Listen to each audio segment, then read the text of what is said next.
authenticity has a frequency, and people can sense if someone's not being authentic. What are you missing inside yourself to become authentically yourself, to then attract the right kind of people? I don't know why I put myself in that situation, knowing that that's not really what I want to do or the people that I want to be around. I know so many people who are like, what are your hobbies? And they're like, oh, well, I go out and I drink with my mates. When that's all someone has to them, I kind of question certain things about the type of person they are, and if I would jive well with them longer term as a friend. Surely there's more things that you find interesting than that. There's an idea of guys should be this, do what you want, sleep with whoever you want, and so on. What is that actually validating at the end of the day, other than the fact that you can't really commit to pursuing something deeper and a more meaningful connection with someone that's actually going to drive your life forward?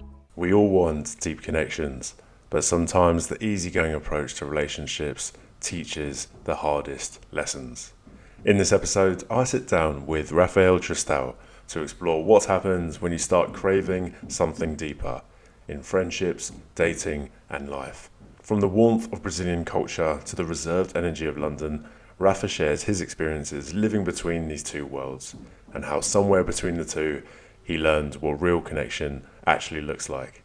We talk about outgrowing the party lifestyle, prioritizing health and purpose, and attracting relationships that actually align with who you're becoming. From setting boundaries to recognizing the cost of casual connections, this one's about choosing depth over distraction.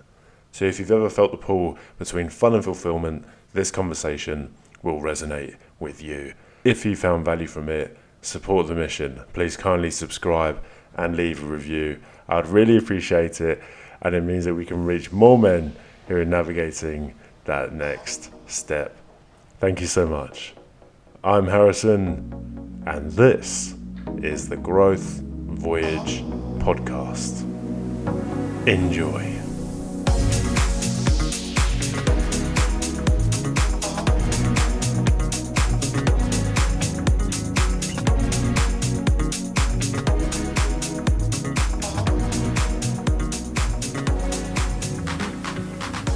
Okay, we are live. We'll get started. Rapha, welcome to the show. Thank you for having me. Great to have you here. As always, what I like to do when we start these types of conversations is to go into your background then. So could you please set the scene? What does the world in young Rapha's eyes look like? What's going on there? Wouldn't quite call me young anymore, but so Brazilian background. Was born in London, lived here for most of my life, lived in Rio for 5 years, came back. Since then, been working in London, and then I've kind of had a variety of roles more related to tech sales primarily. It's kind of my background. And then kind of been in a fortunate position where I've been kind of working with quite a good team and good leadership who have then transitioned and then going into new companies have asked me to join them in several roles as well from there. So been quite lucky that I haven't had to update a CV in a long time, which is always a nice thing. But I've been focusing more on tech sales primarily, and then personally I enjoy going to the gym, playing tennis, paddle, racket sports in general, and quite a social guy, I suppose. So I've been slowly getting more and more on my health kick in terms of minimizing alcohol and that kind of stuff, but not letting that get in the way of the social calendar. I hope that helps the background. Yeah, definitely so. I'm interested to go into more detail regarding Brazil as well. What was the sort of culture like there? Because I know when I visited Rio, also did Sao Paulo, a lot of other cool places there as well. How do you think that environment shaped you? And then how do you think it compares to the UK London scene? Do you think it shaped you into someone who is naturally quite outgoing? Do you reckon? I imagine you enjoyed it a lot. Yeah, it was great fun. So I went from the ages of 14 to 18, 19, basically. So I had four, I'd say quite formative years, because I would say I was a bit more introverted perhaps, or not so introverted, but I was used to having a smaller group of friends in London.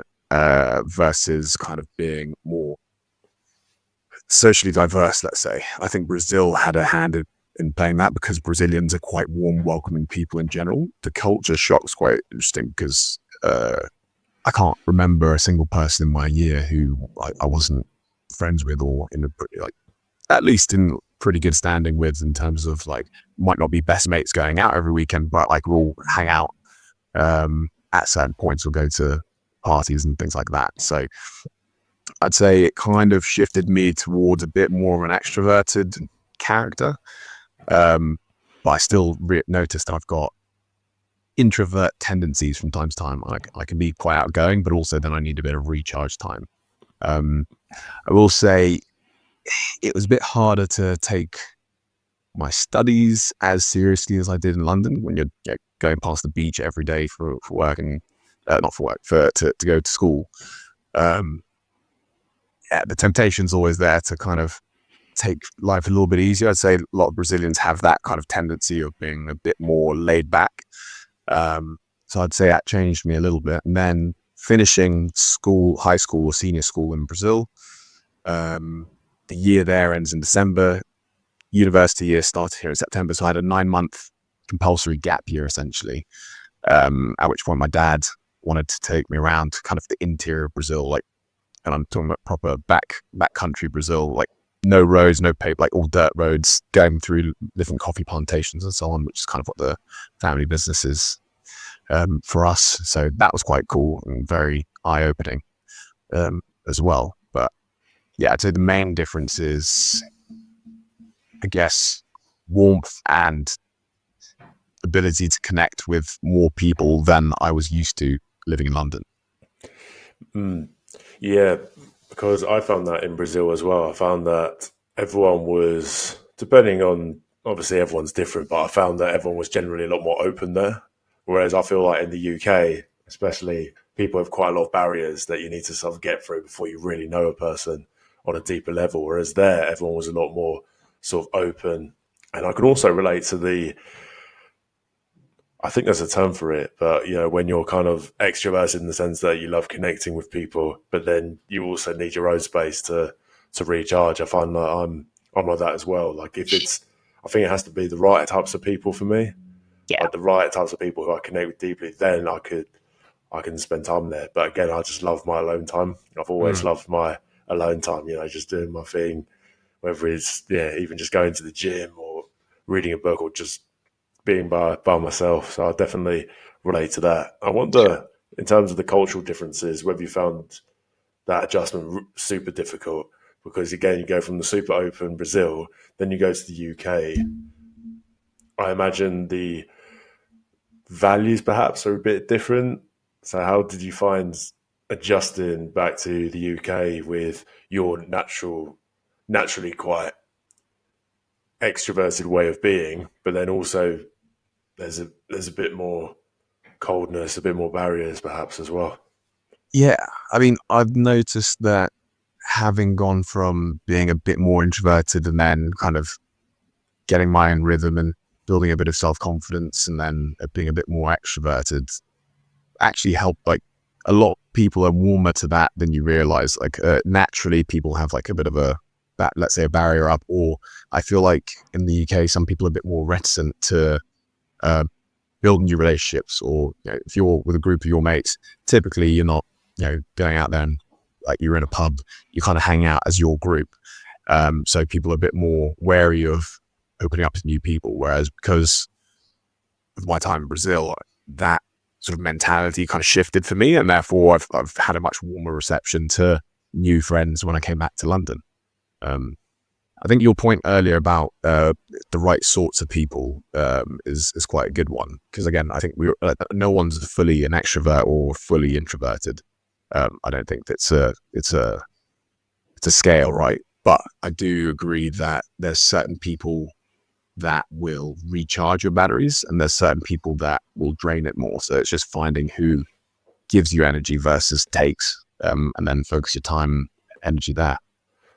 Let's dive into that. How have you begun to get clearer on that? Because I feel like in the man's journey,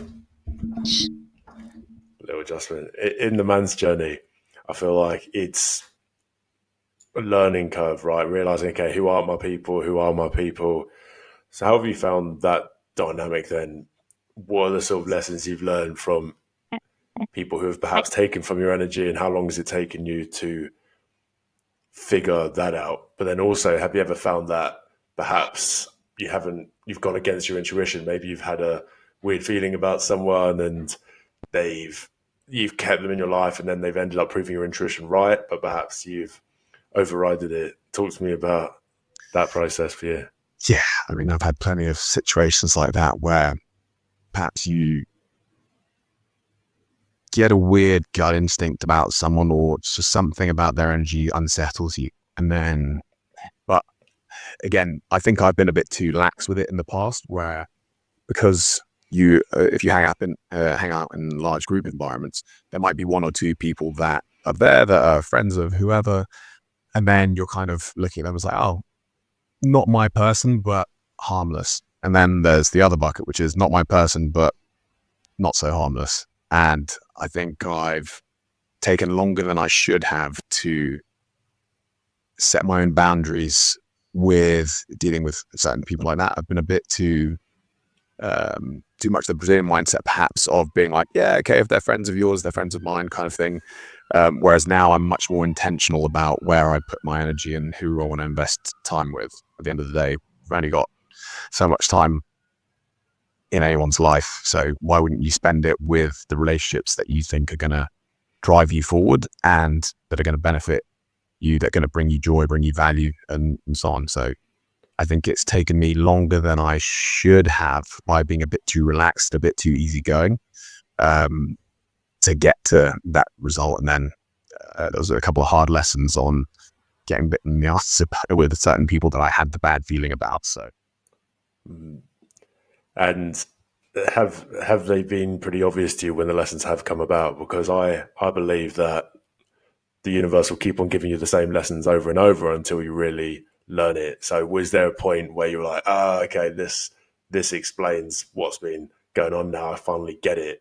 Did that process take, as you say, you said took a long time, but what was there a specific moment where you're like, okay, I'm starting to notice the patterns now, not just in other people, but perhaps in your own behavior that is allowing this stuff to happen?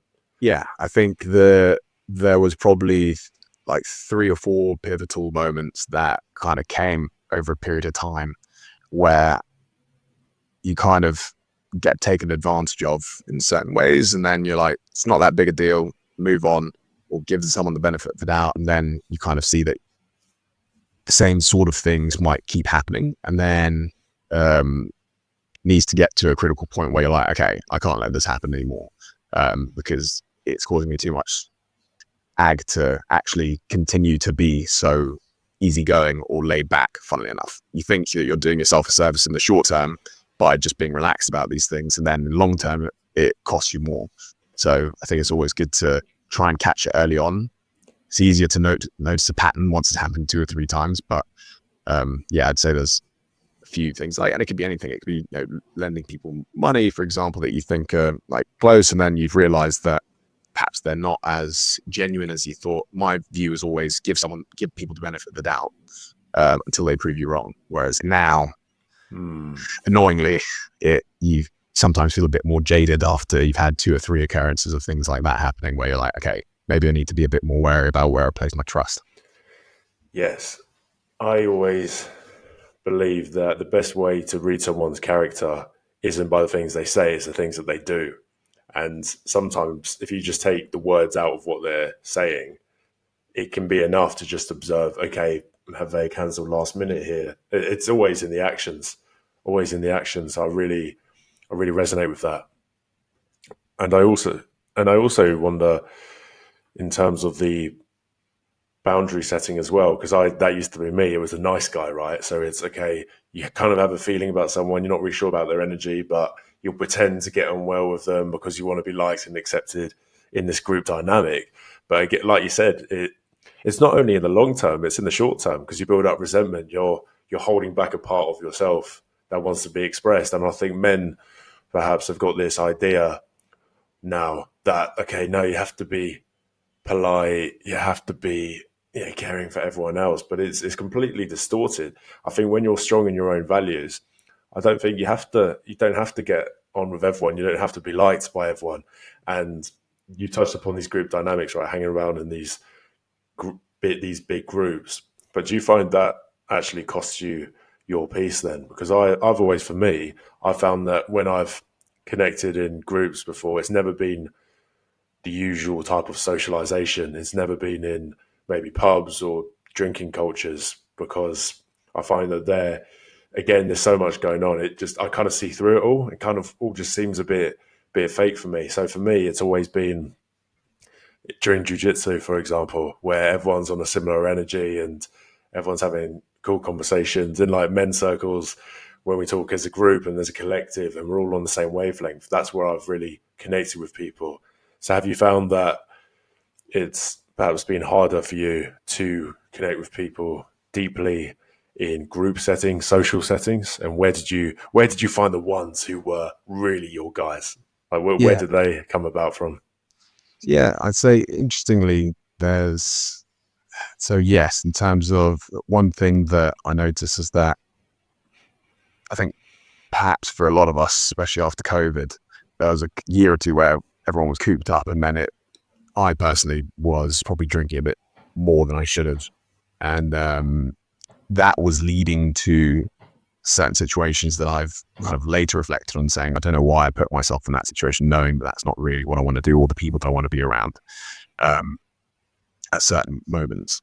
But yeah, I mean, if you find yourself in places of, playing tennis for me, or paddle, or jiu-jitsu for you, again, my girlfriend's brother runs a jiu-jitsu academy out in Canada, and it's not just about the jiu-jitsu, it's about helping men and women, people thrive in general. And I think that sense of discipline that you need for a sport like, or a practice like jiu-jitsu, for example, is quite indicative of the type of person that would be associated with it. So you're probably finding that people within that circle have a similar mindset. They've got some discipline.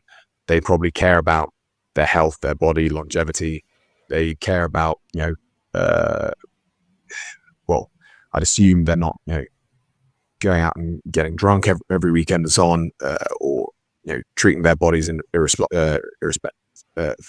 disrespectfully, sorry. So I find that putting yourself in the right circles will dictate the kind of people and the values that they have. Therefore, you're more likely to find people in those scenarios. You can find a diamond in the rough sometimes when you're out drinking in social situations and so on, clubs, bars, and so on. But I'd say it's much more, if that's not the direction you want to be going long term, then those people will typically be your sort of superficial friends a lot of the time. Unless it goes deeper, because I've had so many of those superficial relationships where it's just party friends, going out, like getting drunk with them friends, but the level of conversation is so minimal, so surface level, you're not really creating a strong connection with anyone there. There's no alignment of values, no alignment of goals, ambition, things like that, that I think are much more critical when you're thinking about, okay, who do I want to keep around me and who's not going to bring me down, who's going to bring me up, essentially. Yes, and I think this can apply to romantic relationships as well. If you're struggling to find the right partner, well, where are you going looking for them, right? And your chances of finding someone compatible is going to completely shift depending on where you're at, your type of person. It could be the gym, it could be a nightclub, it could be bar, library, whatever you're into, sports grounds. And I think your chances of attracting someone who you've got a mutual interest with, you've got shared values with, I think that, and who are going to feel a mutual attraction, right? It's going to depend on the situation. So I want to bring it back to, again, it seems like there's a bit of a pull or a bit of a divide in your story, a bit of tension perhaps, because you obviously are very disciplined, right? You're in great shape, you've got a great figure, and I know you've done jiu-jitsu in the past as well. So regarding the social dynamics, the drinking aspects, you've mentioned it yourself, yeah, you've sort of pulled back a bit now, but then I think that type of lifestyle, the partying, it has a way of drawing you back in. So, how have you found that that's interfered with your discipline, and what's your relationship like with that side of things now? Yeah, I'd say I found it much easier to detach myself from those things. Once you start noticing the negative implications and repercussions, even going back to the kind of people that you want to associate yourself with, and potentially noticing the negative repercussions and the patterns of negativity, I started to realize that most of the time it was over binging with alcohol and things like that that was getting me into these more tenuous situations. So I think I've managed to kind of make more of a conscious decision to pull back from it. Also, again, because I look after my health and quite care about fitness and all that kind of thing. Uh, using things like fitness band, whatever fitness band you want, realizing the impact, the negative impact that was having on my health day to day. Because I was, I guess, sort of lucky in a way where I don't really get that bad hangover most of the time. Like usually I feel a bit hazy, but can pretty much go on with my day the next day, maybe in second gear. But I'd never had the kind of real serious, like, oh my God, I can't move, can't get out of bed type of hangovers that a lot of people have had. And so I think in certain ways, that was almost a negative, because if it was so bad that I couldn't move, I would have probably made the decision to maybe tone it back a little bit earlier, than because I never really felt that such a negative repercussion.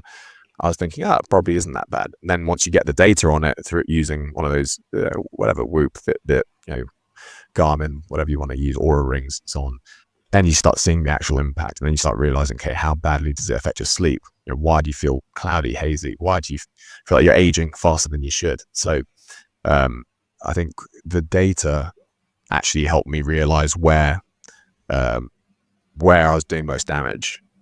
So I think being well informed, obviously I listened to a lot of podcasts about health, wellness, longevity, business, etc. But informing yourself, I think, is stage one. But ultimately, it needs to come from you, right? Is there something that's going to drive you to stay in those kind of circles where can you justify it to yourself that it's not that big of an impact? It's not deterring or setting you back enough for you to make a real change? Or can you see that actually that is maybe not benefiting you and you can redirect your energies elsewhere? It's fascinating, isn't it? That you kind of, and I say you, by the way, I'm sure this is a large group of people. You actually need the data itself to tell you that alcohol is not conducive to your lifestyle. It's almost like, again, there's Well, evidence now. I can't, well, you but need, like, everyone knows, right? Like, no one thinks alcohol is good for you, right? There's plenty of human podcasting like that. It's like 0 is the best amount, and then from there, like, there's no healthy amount of alcohol to drink, but you kind of underplay it a little bit. With mine, Whoop, it was basically showing that everything else that I was tracking and doing was having like a +2, +3% improvement, or the negative impact on my recovery and my sleep and so on. Alcohol was like -18. It was by far and away the most significant factor. So then I started to look at it and say, well, okay, do I need to put my liver and my body under that much strain? And obviously sleep is one of the biggest things for longevity, right? So if you're not sleeping, A, your cognitive function is impaired significantly. B, you're just going to put yourself into, I guess, a deteriorating position sooner than you need to. yes. And I find sometimes as well, maybe I don't know if you ever felt like this too, because in terms of these like nights out, because it's very heavy in London, right? It's like the classic work Monday to Friday, go out over the weekend. Was there ever a point where you thought, you know what, I've got better stuff to do than this, especially when it's the same story every weekend? And like, does the excitement not stop? Because that's what I know for me. Obviously, I enjoyed it back in my like university days, but I think there came a point after that where I was like, there's so much more stuff much rather do with my time than put myself in these situations. And of course, I love a boogie, I love having a dance now and then, but it was just that cycle, I think, is what stops a lot of men from going on to accessing that next level in their life. So what do you think kept like pulling you pulling you back in? Do you think it was a cultural thing, or perhaps because you're working so hard during the week, maybe? Yeah, I think there was a number of things that contributed to it. I definitely am familiar with that feeling of like, it's Friday night and I'm not going out. Something's like, this is off. Like, why am I not out with a friend? It was kind of like the default for a little while. For me personally as well, I was in a 6.5 year relationship up until the age of 28, roughly.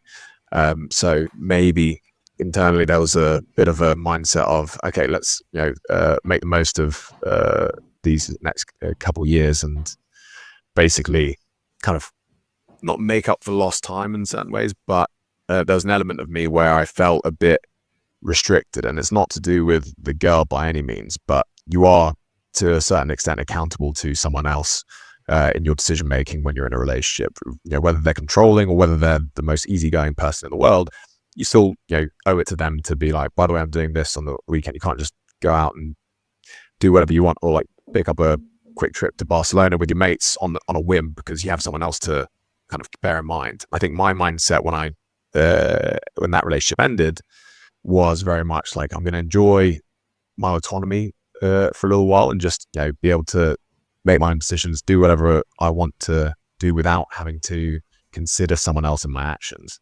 So I think there was an element of that after that relationship ended.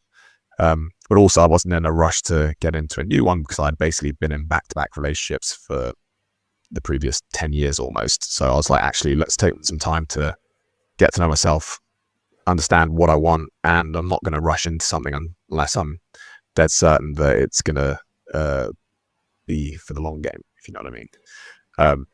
So I think there were certain things drawing me in where I felt like I wanted to experience certain things by a certain time or before I was out of my heyday, I suppose. So that was certainly a drawback into that kind of lifestyle. I'd say that was a main mentality that had me going there, probably. It does make sense. And I've been exploring this as well when I chat about monogamy and getting into relationships, and the whole conversation about even casual sex has come up in a recent podcast. And I do wonder if you kind of have to experience all of that side of things to then decide, actually, you know what, I don't actually want this in my life. And you have to kind of test out different scenarios, see what works for you, see what you like, see what you don't like, to then make an informed decision later on.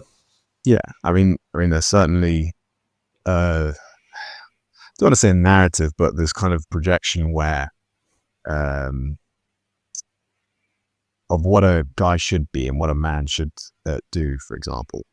And I guess there's an element of kind of wanting to put yourself in those situations just to see what you actually want. But I will say my mindset has very much shifted over the years, where I think, like a lot of men at the moment, with a lot of propaganda from certain figures in social media and so on, there's an idea of, guys should be this, do what you want, sleep with whoever you want, and so on. And whilst that can be fun in the short term, I think my mindset shifted very quickly to realize, what's the long game here? Am I going to be a 40, 50-year-old uncle who's just single for life and just don't actually create any meaningful relationships? Or do you start to realize that perhaps it's ego driving the short-term search for meaningless sexual encounters versus actually being fulfilled? Because after a certain point, let's be honest, it's fun when you're younger, fine, if you want to pursue that kind of thing. But what you're really getting out of that, maybe a couple of funny stories to share with your mates, some memories and so on. Validation, I would say, is one of the main drivers for a lot of people, just to prove that they can. And as a guy, you might be like, oh yeah, I'm the man because I did X, Y, and Z. But after a certain point, do you really need or want it? What is that validation? What is that actually validating at the end of the day, other than the fact that you can't really commit to pursuing something deeper and a more meaningful connection with someone that's actually going to drive your life forward? I think if you find the right person that you have that alignment of goals, vision, values, that will make all the difference versus trying to be a one-man island and thinking that you don't need anyone or any help in life. Mm. And I do wonder if a lot of that drive does stem from perhaps a low sense of self-worth. I know I can relate to that in my story where, yeah, I didn't really feel very confident within myself as a kid. And so naturally, when I got to the age of 15, 16 onwards, I suddenly had this validation. I could get access to this validation that I didn't really have previously, right? Yeah, And I think it's a dangerous trap because you can convince yourself that it's fun, and but underlying it all, it was I've surpassed all these guys who are bullying me at school.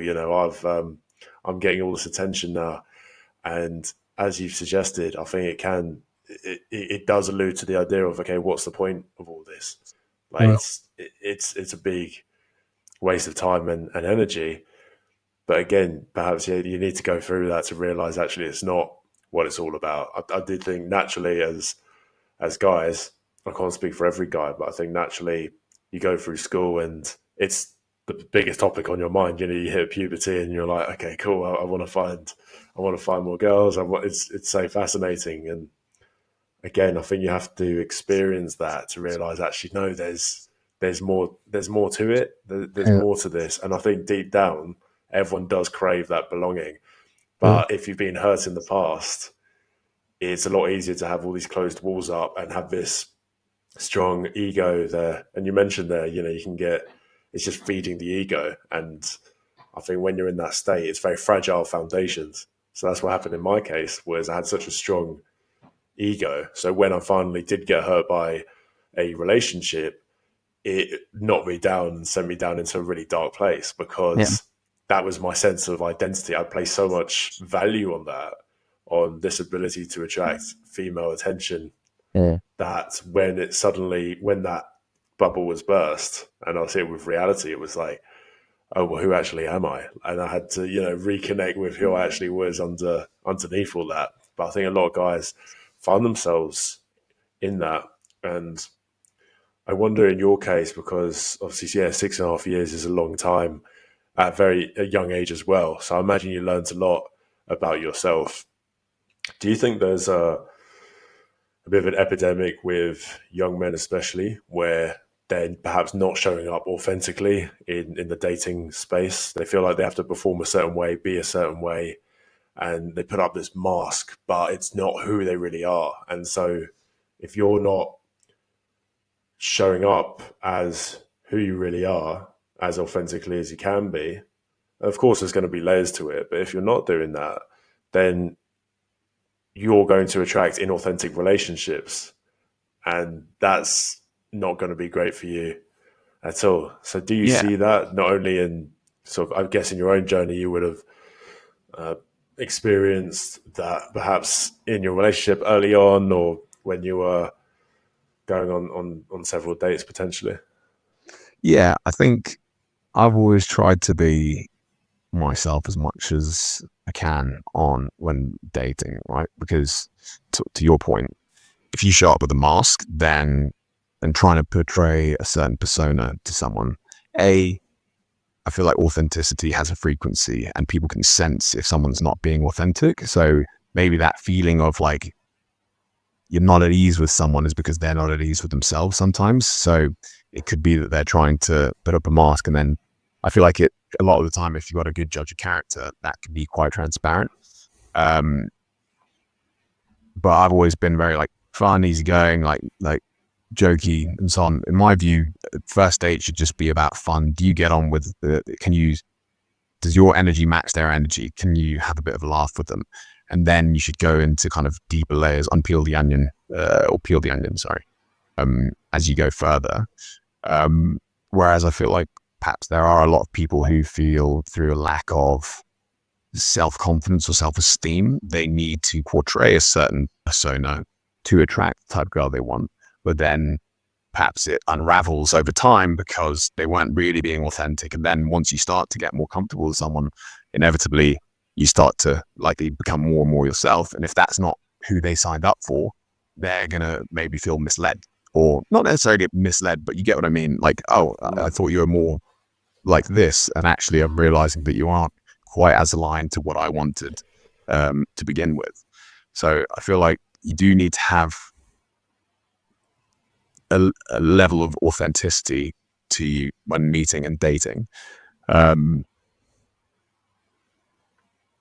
It's an interesting one though, because I subscribe to the school of thought that if you're not being yourself, it's because you don't have the confidence that who you are is good enough to be with someone. And if you are feeling like you're not good enough to be with that person without, lying or being inauthentic, then maybe there's something you need to look at inwards that will, what are you missing inside yourself to become authentically yourself, to then attract the right kind of people. So sometimes it's about doing the work on yourself. Do you feel like you haven't had enough success in your career? Do you feel like you're letting yourself down health-wise, or not ambitious enough? You don't have hobby. Like, I know so many people who are like, what are your hobbies? And they're like, oh, well, I go out and I drink with my mates. I'm like, yeah, cool. Yeah, we all do that. I know I mentioned that I've been pushing away from alcohol, but I'm certainly not, teetotal by any means.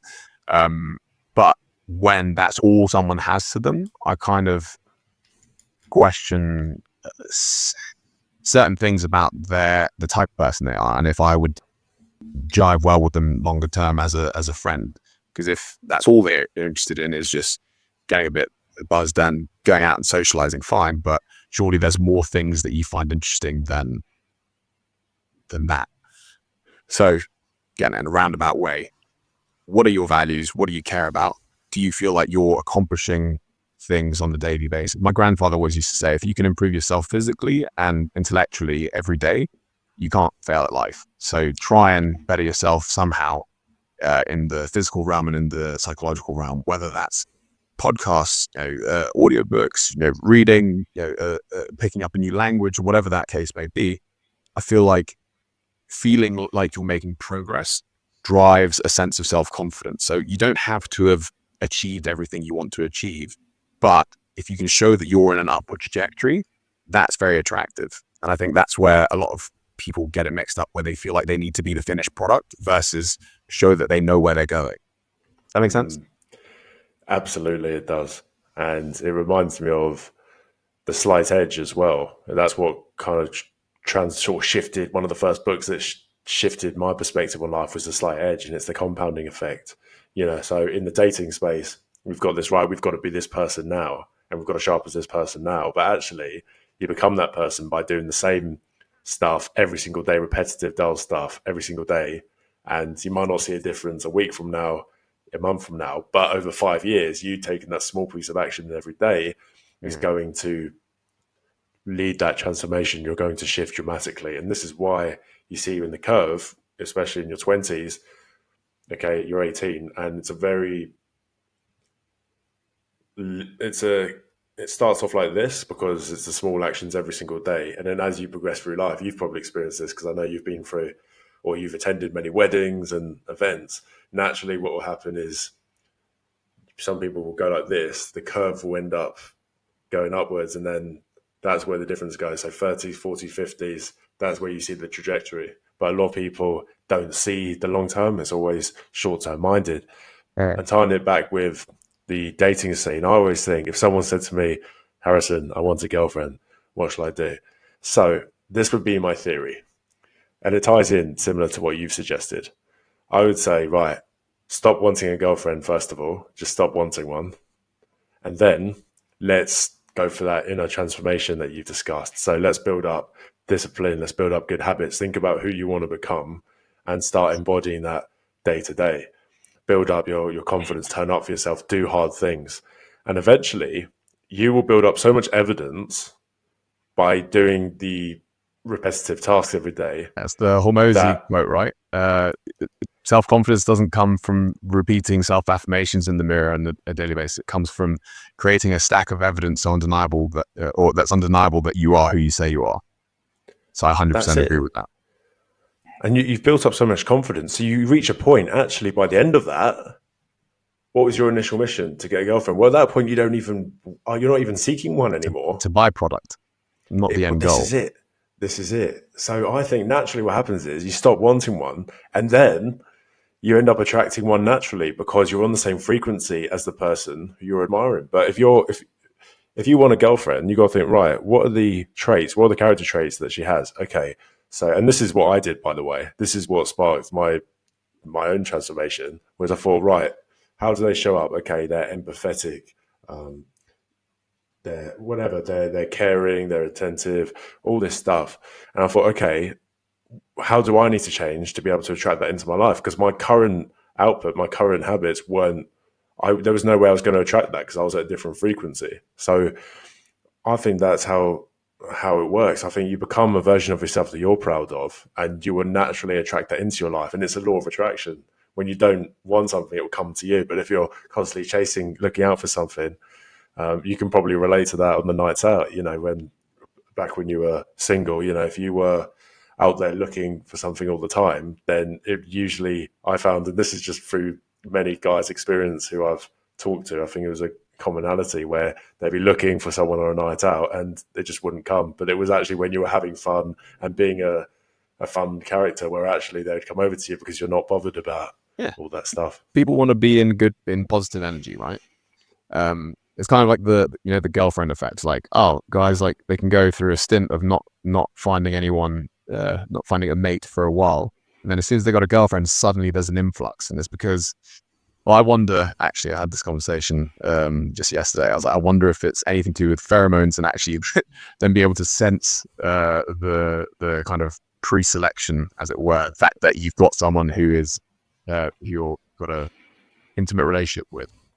Or if it's because of your self-confidence, the way you carry yourself, you're not looking, it means that you're kind of, you kind of look around here.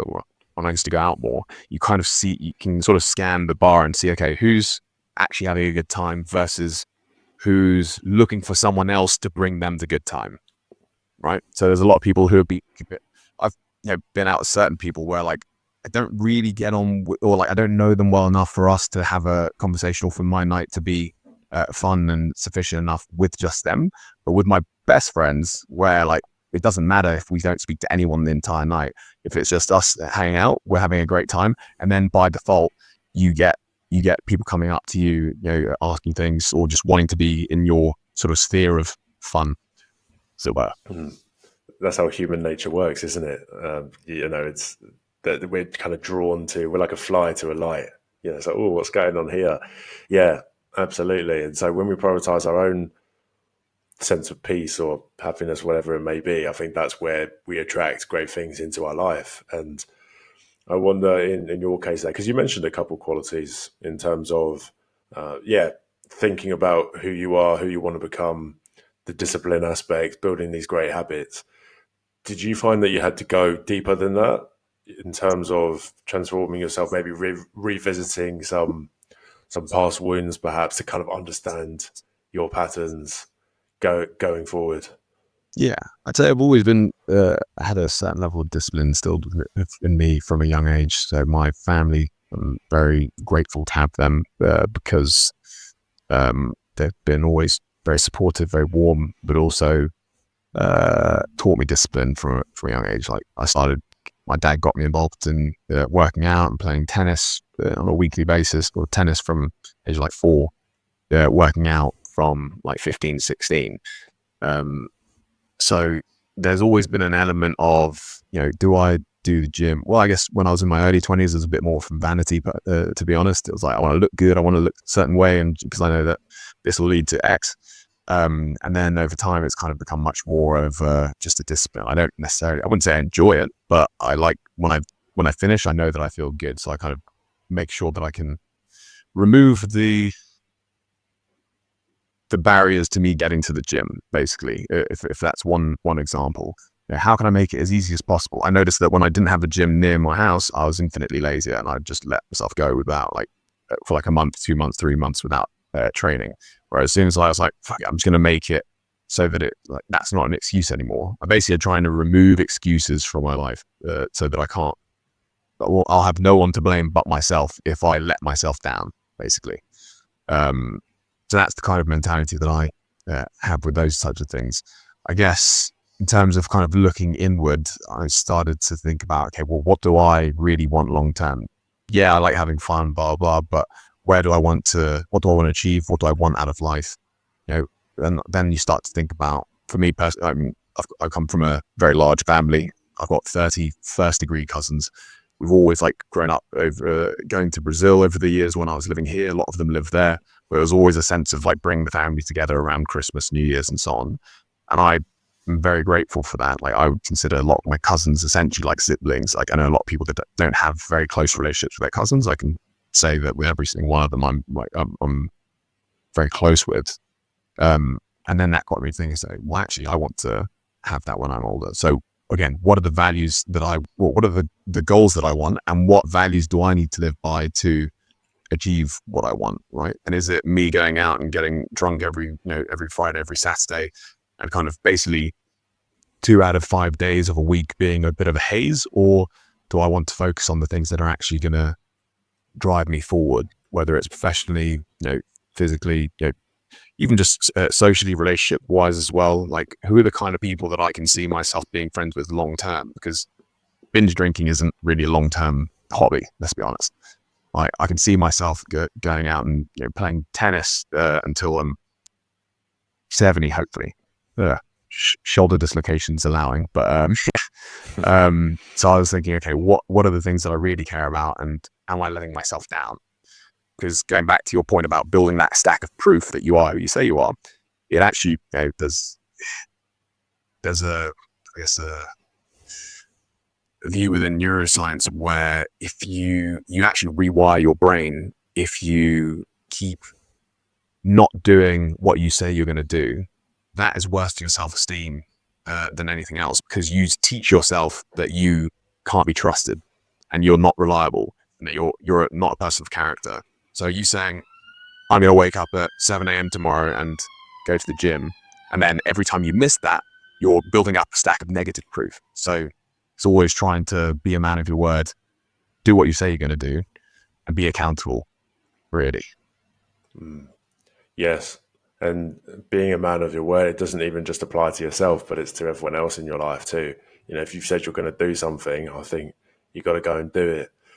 And this is where it's, okay, figuring out, as you suggested, where do I want to go? And are my habits aligned with that person? And often we can create that type of life for ourselves pretty quickly. Yeah. I think a lot of the time when we're setting goals for ourselves, they can seem so far away. But then if you just think of your dream day, this is a great exercise I like to do. Think of your dream day, whatever that might be, and think, okay, what am I doing within that day? Okay, and then apply that to your own life now, and then you can say, okay, do you know what? Actually, I'm not too far away from this because I'm already doing this. I'm already carrying out this. And this is where I think negative self-talk can be quite good. Like you've suggested, yeah, okay, we don't want to wallow in a lot of stuff, but if you're having that voice saying, mate, you said you were going to get up at 7 a.m. today, you're not doing it, why not? I think that's actually quite an important voice to listen to sometimes to get your act together. And I think you're a wicked example of embodying that discipline, certainly. And it's something I look back on and I'm also quite grateful for. I think I was always quite disciplined in a way. It was always something. In some, as perhaps you can perhaps relate to, I think in some ways more than others, right? So I think when it came to personal development, especially, and showing up for myself, getting up at a certain time, cold showers every day, like that's been the one. So it's been amazing, and I definitely recommend that. I recommend that to guys as well. Not on board with the cold showers, cold plunges just yet. I can do a cold shower, but cold plunges are one that I haven't quite built up the courage for just yet. Starting your day off like that, it's an aspirational goal, might not quite hitting it. But I mean, I'll even say this: I've been going to the gym for best part of 20 years, right? A lot of people will come to me and they'll say, okay, how do I get this? How do I achieve X? Like, and I was like, I can tell you, but it's not going to happen overnight. And B, you need to your point about like building out a picture of your ideal day. What am I already doing? And so on. I think you looking at a long-term objective of, I want to have X million in the bank. I want to have 2 houses, blah, blah. It can seem so far away that you're not thinking about the individual steps on a daily basis because it doesn't come from having ambition, it comes from, or like having a big ambition or a big goal, it will come from the daily habits that you abide by. So making it into small digestible chunks. Like you might not know how to, create a £10 million business right now, but okay, well, what are the things that I know I need to do on a daily basis to make sure that I am successful? Or even with the gym, I've dislocated this shoulder almost near on 40 times. Every time it sets me back, and then I'm like, okay, probably out of the gym for a month or two. And then when I'm getting back into it, knowing that I've got the discipline and the motivation, well, more discipline than motivation most days, to do it and to get back in shape, I still make it more attainable for myself because I want to build up that stack of proof that I'm going to follow what I say. If I go back in and say, I'm going to train 5 times a week and do cardio 3 times a week, and I'm going to smash it and I'm going to eat clean every single day, I know I'm going to fail, because realistically, you've been in a negative cycle or not in that mindset of discipline for a while. For you to then suddenly switch everything on the flip of a dime is unrealistic. So the first thing I do is like, okay, I'm just going to get to the gym 3 times in the next 7 days. That's all I'm trying to do. Nothing else has to change out my life. Then it might be, okay, I'm going to try and not eat junk food midweek at least. Weekends, do what I want. Then it might be, okay, I'm going to add a session of cardio in on top of the 3 gyms. So, and then it might be, okay, I'm going to try and play tennis once a week and do a HIIT session plus the gym. So week by week, I start to increase the measure by which I'm I guess evaluating myself and knowing that it's working towards where I want to get to. If I started and said, I'm going to switch everything, I can tell you my motivation, my willpower is going to diminish so significantly that I probably won't stick with it. And then I'm suddenly the guy who doesn't stick by what he says he's going to do, doesn't achieve what he's going to do. So make it achievable, make it into little bite-sized chunks and a slow progression.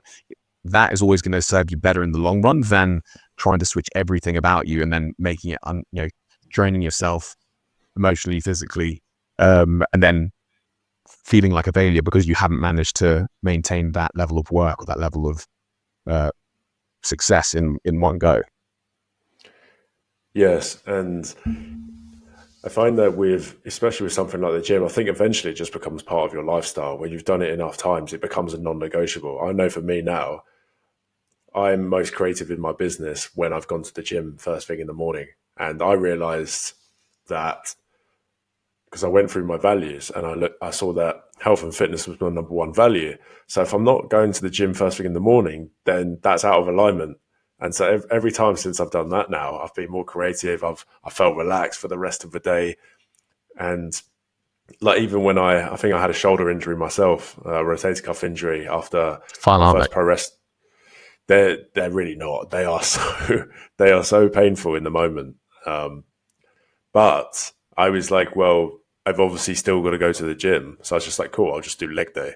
So I just did leg day 3 times a week. And then, I did, okay, what else can I do that doesn't cause an imbalance? But it becomes a non-negotiable. And I think there's another side to this. I think you reach a point where you're, okay, right, you're turning up for yourself, you're disciplined. Sometimes you can go the other way and overtrain, overdo it. And I remember at university, I was looking back on it now, I was probably running away from something, but not only was it nights out on the weekend, I was going to the gym every single day. And it was just absolutely ruining me. I was so burnt out. And I think there's obviously a line, but again, I think it can be perhaps a cop out maybe. If you say, okay, I'm not quite feeling it today, I won't go. I think it's just a habit, and I want to apply this to work as well. Sometimes it's not the output, as you suggested. Just turn up to the gym, just go there, just go. And it's the same with work tasks as well, because I'd have an endless to-do list, and I'd think, oh, well, hang on, I need to get through all of this. But you can't just jump to that straight away, even though you might have a perception in your mind. For me, it was, oh, well, I can do all this physical stuff. I can do jiu-jitsu, pro wrestling, and gym. So with work, I'll do all of this. And I think, again, with everything, you've got to build it up and have a bit of a reality check. So if you manage to integrate these principles into your work life, then how have you found that sort of climbing up the corporate ladder per se? How's that game been for you in terms of building out building out your career? Yeah, I mean, definitely the same principles apply, right? If you, and I've done, again, a lot of roles in tech sales, account management and so on. When you look at the beginning of the year, you're looking at that.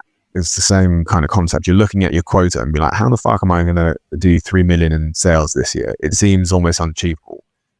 And then you kind of start breaking it down to, well, okay, if I need to do 3 million in sales, that means I need 10 to 12 million in pipeline. Okay, for me to get 10 to 12 million in pipeline, I need to have this many deals, because based on what's our average order value. You'd have X number of deals. I know that my closing ratio is 1 in 3, 1 in 4, whatever it is. So basically, you kind of break it down back to its most simple forms, like how many conversations with people do I need to have a day? Because again, you might pick up the phone and someone's like, yeah, this is exactly what we need. Or they're like, who the fuck are you? Like, why do I care? Why should I care? So you kind of can break it down with enough repetition. You can break it down to the point where you're saying, okay, all I need to do today is have 10 conversations. 3 of them will probably be qualified, which are going to lead into X, and then follow up, be persistent, be diligent, and then work back from there. But you can't start being like, if you look at it and say, how I need to close 3 million, it seems like a very daunting task, versus I just need to make 50 calls today to clients or to prospects that I know are a good fit for what we do. That's the metric. That's the daily habit that you need to create and maintain to make sure that you make it inevitable. I think most things in life are just about repetition. Like, no one starts off good at anything. You sort of create your own luck at the end of the day, and I consider myself a very lucky person, but I also believe that I create my own luck in a lot of ways by setting myself up for success. If I was doing, 5 calls a day, knowing that I need 3 of them to be successful, I could be lucky once or twice, but I'm not going to be lucky 52 weeks out of the year. So it's kind of that mindset of, you need to put yourself in the best position possible through your daily habits to then get to the end result in 1 year, 3 years, 5 years. Yes. Yeah, and it's knowing that it's a long-term game as well, I presume, and having that perspective, turning up for yourself daily. And if you can do that, perform to the best of your ability, then I think you can almost detach from that end goal too. But I think a lot of people overlook, like, okay, what's your real driver?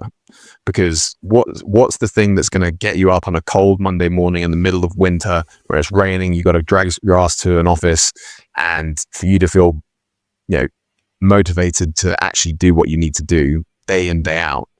I think the drive is almost as important as the daily habits, right? Because you need to know. What's your drive? It's a good question. I've got a few. I think I'm quite competitive naturally. Like, I want to prove that I'm the best in whatever I'm doing, or try and be up, at the upper tier of whatever I'm doing.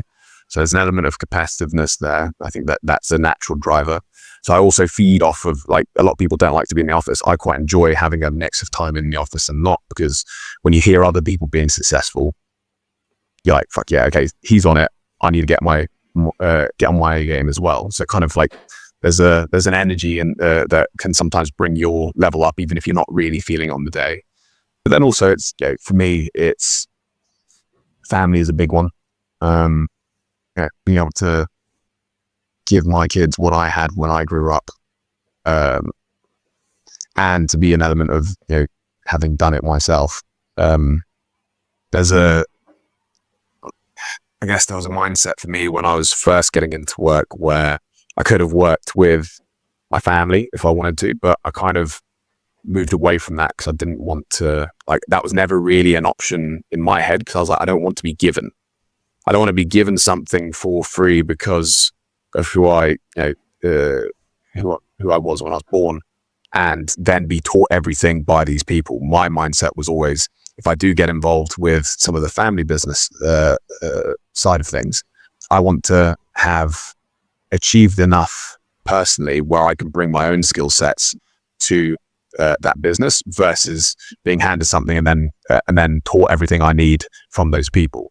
I think there's a lot to be said about combining skills and learning a different side of what my dad might have done, to be able to bring a different perspective.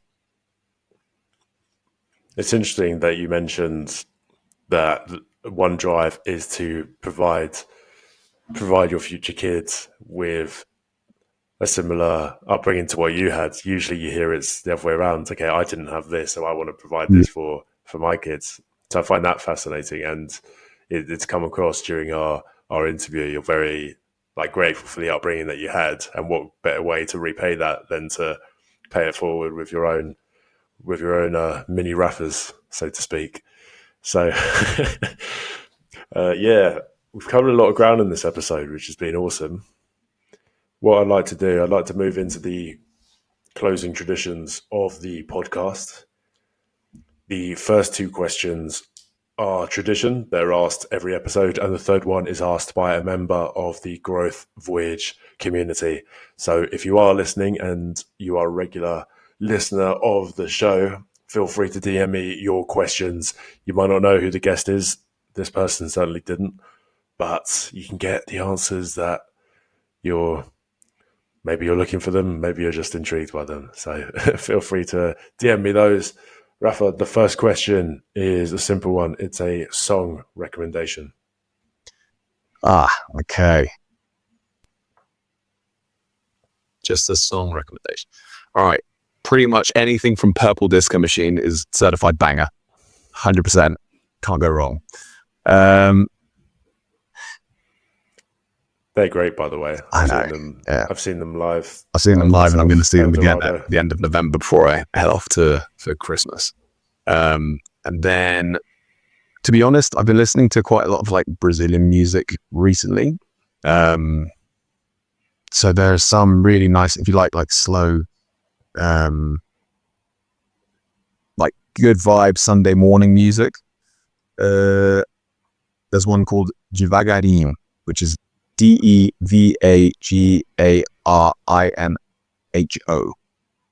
Means slowly in Portuguese. So it's a very nice, like melodic one. You might think like making breakfast on a Sunday morning kind of vibes. I like that. I can imagine you just playing that in the background and there's cooking. The mist is coming down. Yeah, make some eggs. Yeah. Nice slow morning. Mm-hmm. I'll put both of these in the description as well. I love the Brazilian tracks. I remember I've shared a couple with you before. Yeah. A lot of the ones in Rio Carnival where they're... All right, yeah. I was in one of the carnival parades when I was younger. Girlfriend at the time knew one of the owners of the samba school, so then I dressed up as a toy soldier, marched down the São Paulo in like 40-degree heat, absolutely melted by the end of it for me. But great fun, great experience. Awesome. Second one is a book recommendation. Oh, interesting. I'll tell you one that I thought was, there's a couple. One is called Never Split the Difference by Chris Voss. It's about negotiating. He's an FBI, like hostage negotiator. A lot of people have probably heard of it, but it's actually quite interesting how the psychology of how you engage with someone and figuring out what they really want can be so critical, because everything, you think about it, how many times in your life are you kind of doing small negotiations? It doesn't have to be someone's life, but for anything, for a better deal and on a hotel, whatever it is, you can get a lot just by asking things in the right way and being empathetic, or just being very perceptive, which I thought was great from that book. And another one that I read a while back was called The 10X Rule by Cardone, which, personally speaking, I don't think it needs to be a whole book. It's just whatever you think, whatever amount of effort you think you need to do to achieve X result, you probably need 10 times more than that. So again, to my point about repetition, to make it impossible to fail by doing so much volume and like creating those habits on a daily basis that, you might not get, if you're aiming for 100% of, I'm aiming for a $3 million target. If I'm aiming for 3 million, things might drop out, shit happens, you might miss it by 10, 20%. But if you're aiming for 30 million, there's not a fucking chance in hell you're going to miss that 3 million target, right? But you might end up at double. So the concept is just whatever you think is enough, don't leave it to chance. Try and do as much as you can, work smarter, and harder, and then just make it inevitable that you'll win. Now, if you want to read the whole book about different situations in which he's lived where that has served him well, then you can. But I've given you the TLDR version, if you like. Wicked. Thank you for that. I do wonder if he touches upon the whole listening to your body aspect, or a structured way to push your limits, because as we see, I think I love the idea of sort of aiming higher and doing the habits of what it would take to get to where you want to be. But then I think sometimes when stuff like procrastination creeps in, I always think sometimes you need a bit more than the surface level ways to mitigate that, because there could be some underlying reasons why it might not be aligned, perhaps. But I do like the thought process behind it. Yeah, I wouldn't necessarily say that about like training, or because obviously you don't want to. That's a certified way to get an injury, right? Overtraining every day, you're gonna, and also it's gonna slow you down if you're trying to, let's say, gym, you're trying to build muscle. If you're training every day, you don't give your body enough time to rest, and then actually it's the rest time that you're creating muscle. So in that situation specifically, I would say maybe don't follow that rule. It's more for a professional standpoint for sure. But I don't think he mentions anything when it comes to like more physicality though. When it comes to that. And then even then though, I mean, even when you're sort of working towards a monetary goal, I imagine there's still going to be some resistance there from your side. So again, ties back to your approach before. Maybe stack up the habits first before you get to that point. Never split the difference is great. Really, really cool book, and it's so funny because it touches upon principles that most people do in terms of like splitting the difference. For example, like if you want to bid for something, and this whole concept of what a fair price is, and this like resistance to really get what you want, it's very great. And even now, I think some of those fundamentals are still in there somewhere. Yeah. But it's funny how like a lot of the takeaways that I took from that was just like being personal and being genuine and nice. Like, because I realized that I get probably more upgrades on flights than most people I know, and it was even before I read that book. But it was funny to realize like the psychology behind why that might be, because I was just like, I'd get to a check-in desk, you have to consider the person's like, they're just a human being doing their job, right? And most people are stressed in the airport. They kind of go like, yeah, here's my passport, don't speak to them, wait for them to check you in, and they're like, cool, thanks. Like, whereas I was a bit more, again, maybe from my time in Brazil, I was like, oh, how's your day going? Like, looks a bit hectic today, blah blah. Like, just making that general conversation. I think it was last Christmas, I was going to Brazil, and I was like, oh, what are the, what's an upgrade looking like for one leg of the trip? She's like, oh, it's about 800 quid. So I was going premium economy, went to business, and I was like, yeah, fine, all right, let's do it. And then she actually goes, I'm going to call up just to see if they've still got that slot. Calls up, then I'm really sorry, it's gone, you can't buy it anymore. I'm like, oh, no worries, not a problem. So all right, have a good day. I'm like, great. Then I get to the gate, and then I check I scan my boarding card, and it goes red. They're like, seek assistance. I'm like, oh God, is this flight like really overbooked and I've missed my seat? I'm going to not see my family for Christmas. I got to the front. I'm like, yeah, I think there's an issue with my boarding card. They're like, oh no, we just decided to upgrade you for free. I'm like, great. So like, again, I don't know if it's necessarily because of the way that I spoke to the person at the check-in desk or whatnot, but I don't think it hurt my chances by any means. So I think there's a lot of things that you would naturally do just by taking an interest in people. But to see how he breaks it down is like what the psychology is behind that is really interesting.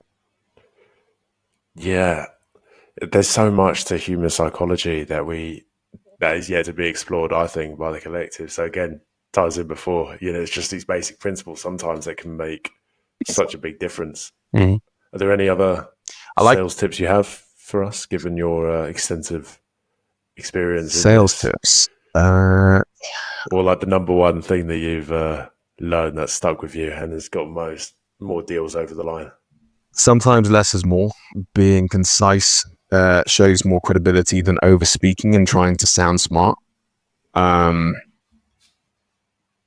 Sales is all give and get. What am I offering? Like everything's a bit of a trade, right? Whether it's financial, money, even time.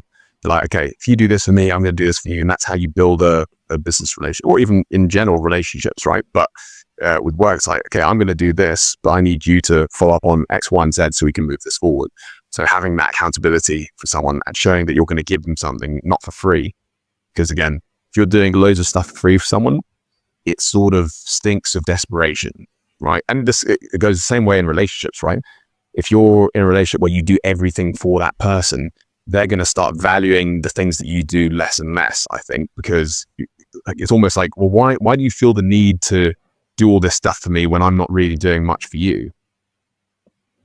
Like, is it because your product isn't actually that good, so you're trying to make up for it? Or is it because you lack self-confidence in yourself that you are good enough to be with me, irrespective of what you do for me or what you buy me and so on? So I think there's a lot of transferable, I guess, ideas when it comes to sales and everyday life as well. And I think people are very good at reading energy as well. So a lot of that can come across, especially when you've sort of gone deeper within yourself too. And I think when you can read yourself better and understand your patterns better, you can read that of other people too. So yeah, wicked point. Yeah. And at the end of the day, people buy from people, right? It's like they can like your company, your product, but if they don't like you, they're unlikely to do business with you because you're the person that is going to be responsible for managing that relationship moving forward. Most times, it can be that the account gets passed on and you're just there to close the deal. But in general, people will look at, okay, who is the person I'm dealing with? Do they seem credible, reliable? Are they going to do what they say they're going to do? If I say I'm going to follow up tomorrow with a presentation X, Y, and Z for you to take this internally, so that we can set up the next call on Friday, and I then miss that deadline by 3 days, suddenly immediately I'm that person who's unreliable. It's like, well, you said you were going to do this and actually took you 3 extra days. So again, build up the stack of proof that you are who you say you are. And a lot of that you can actually tie in with people pleasing as well, because the people pleaser will over promise and under deliver, or will have a tendency to. So one thing I think that's helped me is actually, a lot of the time we tend to go, right, yeah, I'll get this done within 3 days, whereas that's actually you at your limit. So if you actually say, okay, I'll get it done in a week, and then you end up doing it in 4 or 5 days, then it builds that perspective. So many different layers to this. We'll put both of those books in the description. This week's guest question comes in from Stefan Ivanov, who asks, if your best friends were to describe you in a couple of words, what would they say about you? Without using profanity? I mean, we're not PG, brother, so... I'd say they'd probably say I'm the nicest asshole they know, because I'll rip you to your face. I'm like, take the piss out. Like, if I'm taking the piss out of you, then it's probably because we're close enough that I think you're my mate and that you can handle it. But also, I keep people honest. I don't let them bullshit themselves. And I do care deeply about my friends and my family and the people that I keep close to me. So I'm always going to be there and going to be dependable for them, whilst also giving them a lot of shit if I think they're letting themselves down. That's a proper friend right there. That's what a lot of men need more of, I believe. Yes, men, more people saying how it is. Yeah, don't just validate someone's behavior just because they're your mate. If you're an actual mate, then they're the ones who are going to give you the hard truth, as well as just being there for the good times, right? That's what Gauthaman said in our recent podcast. He said the exact same thing. It's like, you want friends who give you clarity, not validation. And I think you embody that. So it's a testament to your character as well. Certainly an inspiration for many men out there. I thoroughly enjoyed our conversation. Rapha, where can people find you if they want to connect with you, whether it's learning tech skills or relationship advice? I'm on LinkedIn. I've got social media. I'm not particularly... I've got a closed profile, but I am on Instagram as well. So Raf Tristao, RAF Tristao, TRISTAO. on Instagram, even though my name is with a PH. I know, I made it a long time ago. And then on Instagram, on LinkedIn, it's Raphael Tristao, Raphael. So yeah, you can drop me a note there if there's anything that you thought was useful and you want to dig in deeper after this session. Fantastic. We'll put all of those in the description. You can find that beneath the video on YouTube and similar to Spotify as well. Rafa, thank you so much. All right, man. Great chat. Pleasure.